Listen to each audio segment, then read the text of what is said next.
2 années se seront bientôt écoulées. Le lundi 6 septembre 2021, Jean-Paul Belmondo nous quittait à l'âge de 88 ans. 3 jours plus tard, une solennelle cérémonie d'hommage national se tenait aux Invalides, à Paris. Ce fut un instant d'intense émotion. C'est en ces instants que le président Emmanuel Macron prit la parole, louant un héros aux 1000 visages, ses paroles ponctuées d'allusions éloquentes aux films emblématiques de Bébel. De Pierrot le Fou à Flic ou Voyou, en passant par Le Magnifique. Les proches de Jean-Paul Belmondo ont également pris la parole au sein de la cour des Invalides, parmi lesquels son petit-fils, Victor Belmondo, fils de Paul Belmondo.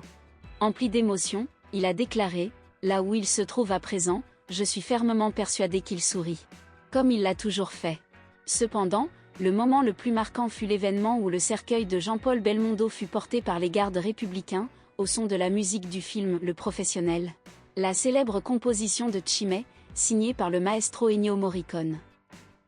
Un épisode de profonde émotion a été évoqué sur les ondes de France Inter, qui dédie cet été une série de programmes à Jean-Paul Belmondo. Cependant, une inexactitude s'est glissée, et Paul Belmondo a tenu à apporter une rectification. Contrairement à ce qui a été rapporté sur France Inter, mon père avait expressément mentionné dans son testament le choix de la musique du film Le Professionnel pour ses funérailles, a-t-il précisé en date de ce lundi 14 août 2023. Paul Belmondo avait déjà évoqué le choix musical préalablement établi par Jean-Paul Belmondo pour ses obsèques au micro de France Info en octobre 2021. Il avait partagé « Lorsque nous nous sommes rassemblés, mes sœurs, mon oncle et ma tante, pour orchestrer l'organisation, décider des invités et des intervenants, ce n'était pas une tâche aisée. Puis, nous avons abordé la question de la musique en nous disant, il ne serait pas approprié de choisir le professionnel.